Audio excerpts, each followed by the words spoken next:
Hello everyone.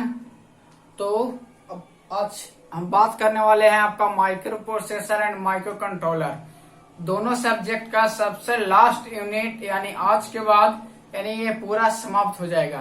तो आपको last topic चल रहा है वो है आपका टाइमर एंड काउंटर। ठीक है, इसके बाद सिर्फ आपको रह जाएंगे एप्लीकेशन। तो एप्लीकेशन आपका यूनिट 8 में पढ़ने है, उसका पीडीएफ आप लोग को प्रोवाइड कर दिया गया। तो पीडीएफ आप प्रोवाइड कर दिया गया, पीडीएफ से पढ़ने का ट्राई करेंगे। इससे एक या दो क्वेश्चन आएंगे, यानी एक क्वेश्चन आ भी गया, एक क्वेश्चन तो आना ही कंपलसरी है, लेकिन दो क्वेश्चन का परसेंटेज बहुत सा कम है। एक क्वेश्चन आएगा, कहीं ना कहीं आपका 20 क्वेश्चन जो रहता है, आपको 10 क्वेश्चन के साथ में एक और क्वेश्चन रहते हैं, उसमें से एक रहेंगे। तो उसके लिए आपको 8 से 10 एप्लीकेशन पढ़ना पड़ेगा। तो उसमें एक क्वेश्चन बनेगा। आप ट्राई कीजिएगा सारे एप्लीकेशन को आपको पढ़ना है, सारे का नोट्स भी बनाना है, लेकिन उस पर फोकस कम करना है, क्योंकि आपको एप्लीकेशन देखना ही है। तो आपको किस तरह से A to D converter use करते हैं, तो उसको आप प्रैक्टिकल कीजिए। थ्योरी आपको तो समझ में आएगा नहीं, तो आप उसको एज ए प्रैक्टिकल वे में आप अच्छे से डील कर सकते हैं, कोई सा दिक्कत नहीं है। तो आपको हम ये बोल रहे हैं कि आपको पढ़ना है, डेट मीन्स पूरा एप्लीकेशन को पढ़ना है, समझना भी है। लेकिन जो फोकस होता है ना, कि एक एग्जाम पॉइंट ऑफ व्यू से हमको जो फोकस करना है, वो आपको इससे पहले यूनिट 1 to यूनिट 7, उसमें भी आपका यूनिट 2 और उसके बाद आपका यूनिट 5 and 6 ज्यादा आपको फोकस करना है। इससे ज्यादा क्वेश्चन पूछे जाएंगे आपसे। तो आपका इम्पोर्टेंट क्वेश्चन दिया जाएगा। वैसे भी आपका 2011 से प्रीवियस ईयर में क्वेश्चन में शायद 2010 या 11 से अभी तक के जो क्वेश्चन है उसको दिया गया। तो आप ट्राई कीजिए कि उस क्वेश्चन को बनाने का। बहुत से ऐसा क्वेश्चन आपको जो कि नहीं बनेगा, तो जो ऐसा क्वेश्चन आपसे नहीं बनेगा जो आपका सिलेबस के अकॉर्डिंग चेंज कर दिया गया, यानी 2017 के बाद आपका सिलेबस चेंज हुआ था, यानी 2017 के बाद जो सिलेबस चेंज हुआ था, तो उसमें आपका इधर 2018 और 2019 2 ईयर का जो क्वेश्चन है आपका 2020, 18, 19, 20 ये 3 ईयर जो अकॉर्डिंग टू आपका सिलेबस से है। ठीक है, तो आइए हम लोग बात करते हैं टाइमर एंड काउंटर की, जो कि आपका सबसे लास्ट यूनिट है। तो इसमें आपको बताया ये गया कि टाइमर सर्किट क्या होता है और काउंटर सर्किट क्या होता है। तो इससे पहले जब हम लोग बात कर रहे थे architecture diagram of 8051 micro controller, तो उसमें हम बताए थे टाइमर और काउंटर के यूज। वहां पे हम लोग सप्लाई फ्रीक्वेंसी के अकॉर्डिंग उसको क्या किए थे, डिवाइड किए थे कि अगर सप्लाई फ्रीक्वेंसी क्रिस्टल ऑसिलेटर से आ रहा है तो उसको हम लोग बोल दिए थे टाइमर काउंटर, जो आपका टाइमर सर्किट के लिए यूज किया जाएगा, जो कि आपका डिले सर्किट के लिए डिले करता है, उसको वो देखता है तो कौन सा सर्किट से डिले हो रहा है। दूसरा आपका क्या है, तो दूसरा सर्किट जो आपका है, आपको वही सप्लाई अगर एक्सटर्नल सोर्स के द्वारा लिया गया हो, किसके सोर्स के द्वारा, एक्सटर्नल सोर्स के द्वारा लिया गया हो, तो एक्सटर्नल सोर्स के द्वारा तो उसको हम लोग एज ए काउंटर के लिए यूज करते हो। काउंटर को हम लोग बोले थे इसको काउंट करने के लिए यूज किया जाता है। तो हम लोग सिंपली अब टाइमर और काउंटर की बात करते हैं। टाइमर जो यहाँ पे डिवाइड किया गया था, उस टाइम भी आपको बताए थे कि दो पार्ट में इसको डिवाइड किया गया था टाइमर को। टाइमर को कौन कौन सा, तो आपका एक टाइमर 0 था, एक टाइमर 1 था। टाइमर आपका ये 0 था और टाइमर आपका 1 था। ये दोनों क्या था, 16 मिनट का क्या था आपका इंस्ट्रक्शन, ये आपका टाइमर था, तो 16 मिनट था। तो ये आपका 16 मिनट था। तो इसमें भी आपका 2 भाग में डिवाइड किया गया था, TH0 ऐसे करके किया गया था, और सॉरी TH आपका 0 और TL0 इसमें भी आपका 2 डिवाइड किया गया था, TL1 और TL1, TH1 और TH1 और TL1। यानी इसका मतलब होता है कि timer of higher beat, timer of lower beat. यहाँ पे टाइमर ऑफ हायर बीट जो 1 के साथ, टाइमर ऑफ लोअर बीट ये भी हुआ। तो ये आपका 16 बीट का, ये कितना बीट का था आपका 8 बीट। ठीक है, ये सारे की कितना बीट के 8 बीट।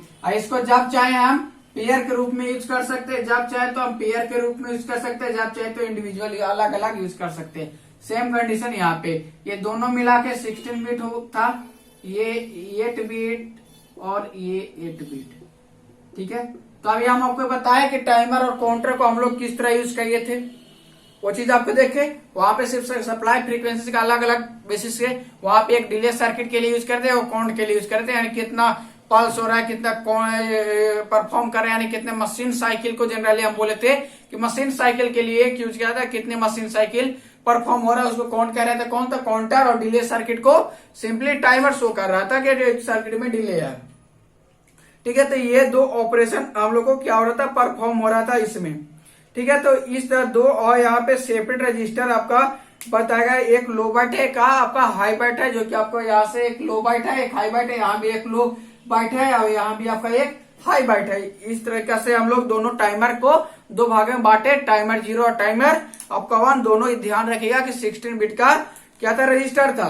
तो इसको हम लोग बात करते हैं कि अगर टाइमर 0 ये था तो ये आपका यहाँ पे डिवाइडेशन हो गया। इसके बाद अगर आपसे कोई पूछे तो अभी एक पहले एक इंस्ट्रक्शन में हम लोग को जो बीट मल्टीप्लिकेशन जो इंस्ट्रक्शन था उसमें आपको सेट के लिए बताए थे।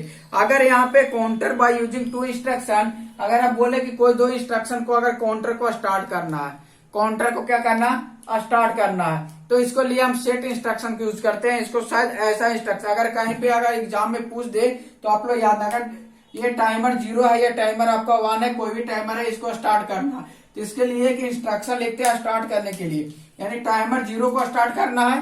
पहले मानते हैं अगर टाइमर 0 स्टार्ट करना है तो इसको हम लोग सेट इस तरह से सेट बी टी आर 0, क्या set B T R 0, that means इसके मतलब होता है टाइमर आपका 0 स्टार्ट हो गया, यानी टाइमर इसके लिए है, ये टाइमर आपका 0 के लिए। इसी तरीके से अगर टाइमर 1 को क्या करना, स्टार्ट करना, तो ये आर की जगह पे क्या करना, R1, ये भी क्या होगा, सेट बी टी आर 1, ये क्या होगा, टाइमर आपका 1 को स्टार्ट करेगा, टाइमर 1 को क्या करेगा, ये स्टार्ट करेगा। इस तरीके से इसको ऑफ करना है यानी स्टॉप करना है, तो ये दो प्रोसेस किसके लिए हो गया, ये दो प्रोसेस आपका स्टार्ट कर लिए हो गया। ठीक है, कि टाइमर आपका 0, टाइमर 1 को स्टार्ट करना है। अगर आपको यही बात है टाइमर को क्या करना, स्टॉप करना है। ठीक है, कि टाइमर को स्टॉप करना, अगर टाइमर 0 को स्टॉप का करना है तो सेम कंडीशन यहाँ पे लगाना पड़ेगा। इसके लिए भी एक इंस्ट्रक्शन होगा जो कि आपको बताया गया थे, क्लियर के इंस्ट्रक्शन बताए थे, यानी CLR, और इसी तरीके से आपका TR आपका 0, ये टाइमर 0 को आपको क्या करना है, स्टॉप करना है, तो ये टाइमर आपका 0 क्या हो जाएगा, यहाँ से स्टॉप हो जाएगा। सेम कंडीशन टाइमर 1 के लिए, यहाँ पे आप यहाँ CLR और TR1, इसके लिए भी आपका यहाँ पे टाइमर 1 क्या हो जाएगा, स्टॉप हो जाएगा।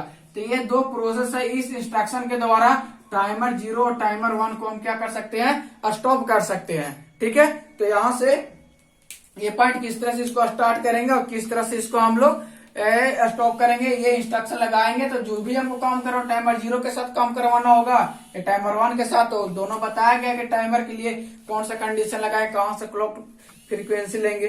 ठीक है, तो ये होता है। इसके बाद इसमें आपको बताया जाता है कि 2 तरह का इसमें फंक्शन होते हैं, तो 2 फंक्शन को आप देखिएगा कि टाइमर का काम यहाँ पे क्या है। फर्स्ट इसका काम है टी मोड, और दूसरा इसका एक और रजिस्टर होता है टिकोन रजिस्टर। ये 2 रजिस्टर के बारे में आपको पिन डायग्राम जो था उसमें बताया गया था। ठीक है, तो दोनों के बारे में, जो कि आपको टी मोड रजिस्टर जो सिंपली मोड को चूज करता है, तो वहां पे आपको यहाँ पे अगर बात किया जाएगा टी मोड और टिकोन रजिस्टर, तो दोनों रजिस्टर को आपको बात करते हैं। एक टी मोड रजिस्टर है और एक आपका टिकोन रजिस्टर है। टिकोन रजिस्टर मतलब यहाँ पे सिंपली जितना तरह से कंट्रोल किया जाता है वो टिकोन रजिस्टर के द्वारा कंट्रोल किया जाता है, और टी मोड के द्वारा आपको मोड ऑफ सिलेक्शन यानी चूज किया जाएगा कि कौन मोड में कौन वर्क करेगा। तो इसके लिए आपको 4 मोड होते हैं। आपका मोड 1 होता है, आपको मोड 0, मोड 1, मोड 2 और मोड आपका 3। ये 4 आपका क्या होता है, मोड होता है, जो कि ये माइक्रो कंट्रोलर यहाँ पे वर्क करता है। अब बात आता है कि इसको हम लोग सेलेक्ट कैसे करेंगे कि मोड 0 या मोड 1 से ये वर्क करवाना। तो इसके लिए आपका एक यहाँ पे बता दें कि जो ये दोनों रजिस्टर कितने बिट का है, तो दोनों रजिस्टर आपका 8 बिट का है। तो 8 बिट है, तो चलिए वहां पे इसका 8 बिट का बनाते हैं, उसमें आपको पता चलेगा कि सिलेक्शन हम लोग कैसे करेंगे। 1 2 3 4 5। चलिए पहले ये हम पूरा देख लेते हैं, ठीक है। तो इसमें आपको एक आता है गेट, फर्स्ट आपका है गेट, सेकेंड इसका है ये सी आप लिखती, उसके बाद ये आपका M1, ये आता है M0, ठीक है। ये 4 के लिए डिवाइड कर दिया गया है, आप ध्यान से देखिएगा।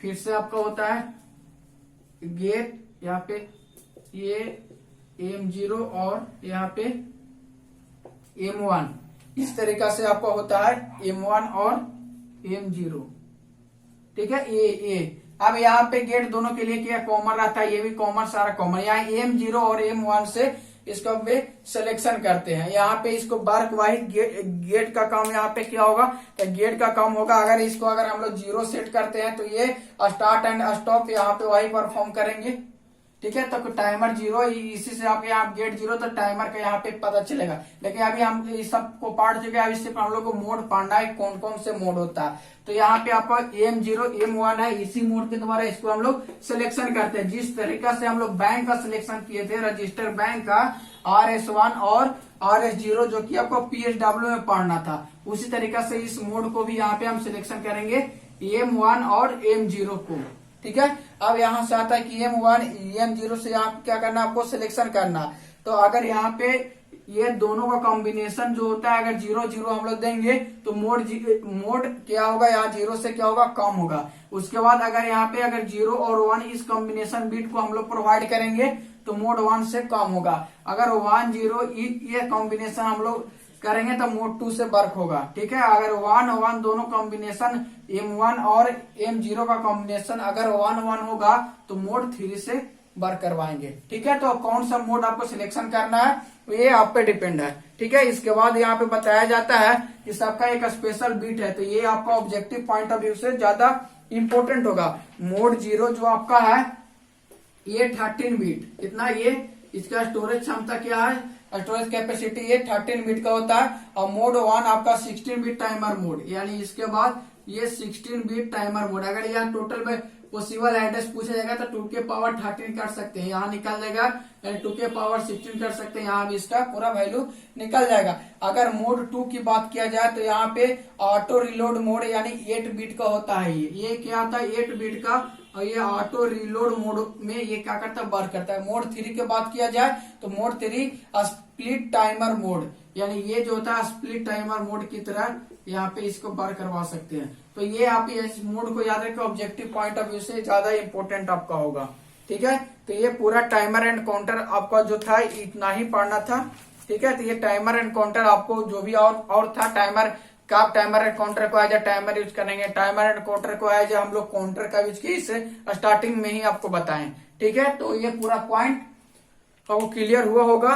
तो यहाँ से आपका सिलेबस जो है समाप्त हुआ, बस आपका एप्लीकेशन बच गया है। तो एप्लीकेशन का वीडियो आप लोग को जब भी मिलेगा जब आप लोग नोट्स पूरी तरह से कंप्लीट सभी का हो जाएगा, तो हम वहां पे पूछेंगे ग्रुप में आपसे, अगर सभी का बता देंगे सबका नोट्स कंप्लीट है तो आपका एप्लीकेशन का वीडियो प्रोवाइड किया जाएगा, ठीक है। Thank you everyone.